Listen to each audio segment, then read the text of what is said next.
परमेश्वर हमें याद दिलाते हैं कि तुम यहाँ के वासी नहीं हो, और वो परमात्मा स्वयं ही चलकर आते हैं, हमें यथार्थ ज्ञान बताते हैं। जैसे आप जी सत्संग में आते हैं, महीने 2 महीने 10-15 दिन, महीने 4 महीने में तकरीबन सभी आ लेते हैं।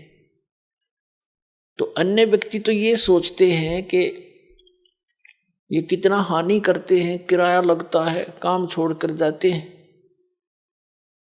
पुण्यात्माओं, आप जी को ये ज्ञान होना चाहिए कि आप जहाँ से चलते हो और यहाँ तक जो भी आपका किराया भी लगता है वो भी परमात्मा के पुण्य में है, आपका धर्म में लग रहा है वो पैसा वहाँ से लेकर यहाँ तक। और जो दान धर्म करते हैं आपको वो तो डायरेक्ट दिखाई देता है कि मैंने दान डाला है, मेरा पुण्य हो गया, लेकिन वहाँ से यहाँ तक आने और जाने का जो आपका किराया है वो भी आपके धर्म में लिखा जाता है। अब बगैर ज्ञान के हम ऐसे उलझे रहते हैं, अपने आप धनी बनने के लिए 100 तरीके अपनाते रहते हैं। परमात्मा कबीर जी कहते हैं, कल्पे कारण कौन है कर सेवा निकाम, मन इच्छा फल देऊंगा जो पड़े मेरे ते काम। कि मेरे सतर का जो भगवान के सतर का तेरा कोई ऐसे कार्य आवेगा, कोई आपत्ति आवेगी, तो फिर कहता है तू चिंता ना करना, तेरा मन इच्छा फल दूंगा तुझे। यदि तू परंतु रहना पड़ेगा तूने मेरी मर्यादा में। भगत की कैसी मर्यादा है? भगत और जगत का आपस में मतभेद सदा से रहा है। इसका कारण क्या है? इसका कारण यह है कि भगत की परंपरा मर्यादा जगत से भिन्न बन जाती है, और जिन परंपराओं को लेकर वो पहले समाज में चल रहा था, इतने वजन को उठाकर इस भक्ति मार्ग पर प्राणी चल नहीं सकता। जैसे कोई यात्री है, यात्रा कर रहा है, वो पहले ही सोच लेता है आवश्यक वस्तुएं ही लेकर साथ चलूं, अधिक गठड़ी उठाने सफर नहीं कर पाऊंगा, उसको अंडरस्टूड होता है। तो वो ज्यादा नहीं बांधता, एक थैला छोटा सा काख में टांगा, आवश्यक वस्तु डाली और सफर पर चल पड़ता है।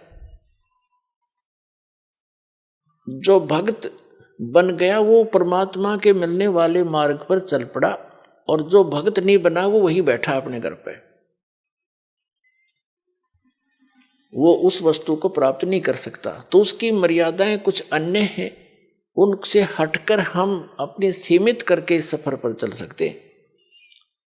तो इस प्रकार जगत और भगत की आपस में मतभेद बना रहता है कि ये तो ऐसे भी नहीं करते, ये त्योहार भी ना मनाते, ये तो दहेज भी ना देते, ये लेते भी को नहीं। तो इस तरह के हम नहीं कर सकते, क्योंकि हमें ज्ञान हो गया कि आज हम किसी से लेते हैं, कल देना पड़ेगा। तो क्यों सिर में दर्द करे फिर देने के लिए? जैसे आज कोई रिश्वत ले रहा है किसी से, 5,000 10,000 20,000 ले ली, और वो उसने देनी पड़ेगी फिर उसको आगे चल के अगले जन्मों में। अब परमात्मा आदरणीय गरीबदास साहिब जी कहते हैं, तुमने उस दरगाह का मैल नहीं देखा और धर्मराज के तिल तिल का लेखा।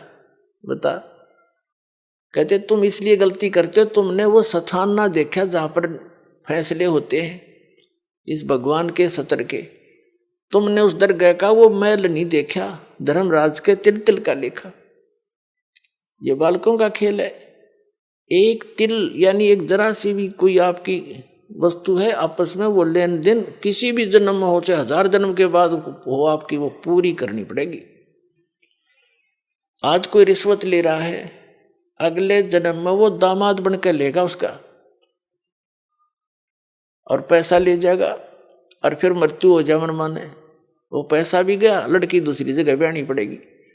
तो टूट गया कहर उसके ऊपर। हमारे सामने जितनी भी ये आपदाएं आती हैं, ये पिछले संस्कारों से हैं। सर नमस्कार। नमस्कार सर। सर क्या नाम है आपका? मेरा नाम सर रुपेश कामत है। रुपेश जी, कहाँ से आए आप? सर वैसे तो हम बैकग्राउंड मेरा पटना बिहार से होता है, ग्राम पोस्ट भीमपुर, जिला सुपौल बिहार से, पर मैं काफ़ी टाइम से बठिंडा पंजाब में रहता हूँ सर। लेकिन बात करें यदि बदलाव की, तो आपके जीवन में संत रामपाल जी महाराज जी से नाम दीक्षा लेने के बाद क्या क्या बदलाव आए हैं जो पहले कभी नहीं आए? सर ये भी बहुत कठिन सवाल आपने पूछा है। ज़िंदगी में मैंने तो कहते हैं बदलाव, यहाँ पे तो रोटी कपड़ा मकान, ये 3 चीज़ों को ही सबसे उत्कृष्ट मान रखे हैं इंसान। लेकिन इन रोटी कपड़ा मकान के पीछे भी बहुत बड़ी राज छुपी होती है।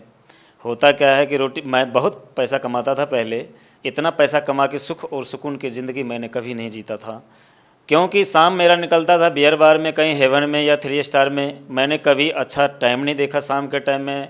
रात को मैं लड़ ही जाना या किसी को गाली गलौज कर देना, उल्टा अभट शब्द का प्रयोग करना, तो वो चीज़ नहीं। अब जो सुकून मुझे मिला है, अब जो मैं व्याख्या करूं तो शायद बहुत, जितना कर दूं उतना कम है।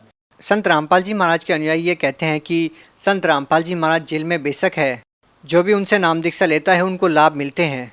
क्या आप इन बातों पर विश्वास रखते हैं? बिल्कुल जी, बिलीव करने वाली बात है। संत रामपाल जी महाराज जेल में है, आप कहते हैं कि क्या उसको फल या फ़ायदा मिलता है? हम तो कहते हैं संत रामपाल जी महाराज मेरे सामने हैं। आज अगर मैं आपके सामने हूँ, आपसे बात कर रहा हूँ, तो मुझे दिखता है कैमरे के पीछे संत रामपाल जी महाराज।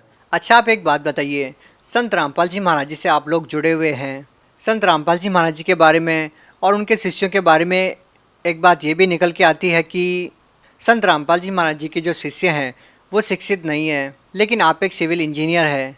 आप इन आरोपों के बारे में क्या कहना चाहेंगे? क्या ज़्यादातर लोग शिक्षित नहीं है, इस कारण से जो संत रामपाल जी महाराज जी के जो अनुयायियों की संख्या है वो लगातार बढ़ रही है? देखिए सर, होता क्या है कि कहते अधजल गगरी छलकत जाए, थोड़ा पढ़ा और थोड़ा अनपढ़। कि हमने भी सुना है, हम जब दिल्ली से एक बार आ रहे थे तो कुछ पुलिस वाले हमें जिंद में मिल गया था और आपस में सिगरेट पी रहे थे। हमने बोला कि सर सिगरेट पीना गुनाह है। तो मुझे बोला कि क्या तुम संत रामपाल जी का शीश है के, संत रामपाल का चेला है के? और मैंने अस्पष्ट बोला था कि जी हम संत रामपाल जी के चेला हैं, इसलिए तो हम नहीं पीते हैं ये, और कानून का उल्लंघन हम नहीं करते। आप ट्रेन में बैठ के एक कानून का रखवाला हो के आप सिगरेट पी रहे हो, तो उसने मुझे गाली गलौज भी करा था और डांटा भी था। पर मैंने जब संत रामपाल जी का बताया हुआ मार्ग समझाया और ज्ञान जो मेरे अंदर जितना मैंने सीखा जब बताया, तो उसने ज़रूर कहीं न कहीं सोचा और सिर नीचे करके नीचे उतर गए सर। और उसने जो गाली दिया उसके लिए क्षमा भी मांगा था, पर हमने उसको उल्टा जवाब नहीं दिया था और गाली गलौज हमने नहीं करा था, क्योंकि हमने संत रामपाल जी के बताए हुए उस बात को बताया था कि संत रामपाल जी ये सिखाते हैं, क्या संत रामपाल जी का शिष्य होना गुनाह है? आप दावा कर रहे हैं कि संत रामपाल जी महाराज जेल में होने के बावजूद लोगों को लाभ दे रहे हैं, आपको क्या लाभ मिले हैं? सर लाभ तो बहुत है, आपको क्या बताऊं मैं। जब से मैंने संत रामपाल जी के शरण में आया हूं, सबसे बड़ी बात तो यह है कि मानवता की पहचान हुई। इंसानियत क्या चीज़ है उसको मैंने जाना, उसको जानते हुए भक्ति को पहचाना। ये 33 करोड़ देवी देवताओं के चक्कर में पड़े रहते थे। हम दीक्षा लिए हुए थे राधा स्वामी पंथ को, उसको भी नहीं भूला। दोबारा दीक्षा ले लिया था आसाराम बापू का, उसको भी नहीं भूला। तिवारा साईं मंदिर में चले गए, साईं का एक ट्रस्ट बन गया, बहुत अभिन्न अंग बन गया मैं। तो 33 करोड़ के चक्कर में लगे रहते। आज जो मुझे लाभ है कि इन सारी बुराई जे 33 करोड़ में धक्का खाने से एक ही भक्ति, जिसको एक गॉड, एक अल्लाह, एक परमात्मा कहते हैं, उसका मुझे रास्ता मिलाया और उस परमात्मा से परिचित कराया और उसको मैंने देखा और उसके भक्ति में लगे रहते हैं। सारी बुराइयों को त्याग दिया। आज हमारे पास अच्छा घर है बठिंडा डिस्ट्रिक्ट के अंदर और बड़े कम समय में बड़े अच्छे पैसा कमाया हमने। लाभ मैं जितना बताऊं भगत जी उतना कम है, क्योंकि देखो सच्चाई, एक इंजीनियर होने के नाते मैंने एक नंबर का मैं सोचा मेहनत करके कमाई करके ही करना है। डीडी मित्तल टावर में मैंने आपको बताना चाहूँगा, मैंने बता नहीं पाया था। डीडी मित्तल टावर में लास्ट बार जब मैंने नौकरी छोड़ा 2013 में नौकरी छोड़ा इसी वजह से कि वहाँ झूठ ठगी था। 10% पैसे काटना, हर एक ठेकेदारों से 10,000 रुपये ऊपर से लेना और सबका परसेंटेज बना हुआ था, सबको देना। ये काम करने के लिए हमारे संत रामपाल जी महाराज पहले मना किए हुए हैं कि ठगी नहीं मारनी, झूठ नहीं बोलना, बेईमानी नहीं करना, रिश्वत नहीं लेना। तो ये कहीं ना कहीं हमारे नौकरी में और हमारी ज़िंदगी में बाधा था, भक्ति नहीं होना था, जिसके कारण मैंने नौकरी छोड़ा था। नौकरी छोड़ने के बाद सर हम बिल्कुल साधारण वेश में आके, जहाँ तक कि मैंने 2 नंबर की कमाई से जितना मैंने वहाँ पे लिया, हमारे पास बाइक, मोटरसाइकिल, अच्छा बेड, अच्छे कपड़े, अच्छे सोसाइटी का सारा सिस्टम था, ज़िंदगी जीने का सादा साधन था हमारे पास। सबको डीडी मित्तल टावर में छोड़ के हमारे नीचे काम करने वाले सुपरवाइज़र फोरमैन को मैंने बोला कि आज तुम्हें सेवा में ये सब कुछ दे के मैं जा रहा हूँ, जहाँ तक कि मैंने मोटरसाइकिल तक को भी नहीं लिया। और हमने हमारे पास जो फ़ोन दिया हुआ था कंपनी की तरफ से वो भी छोड़ के मैं जीरो होके मैं लोकल यहाँ रहने लग गया। और मैंने एक राज मिस्त्री के काम से अपनी ज़िंदगी का शुरुआत किया 2014 में जनवरी में। आज भगत जी 2019 में हमने इतना तरक्की करा कि आज बठिंडा डिस्ट्रिक्ट में सबका नज़र मेरे ऊपर गड़ा रहता है। लगभग मैंने करोड़ों रुपया कमाया है। और कमाया कैसे? झूठ बोल के नहीं, ठगी मार के नहीं, बेईमानी करके नहीं, हेरा फेर करके नहीं।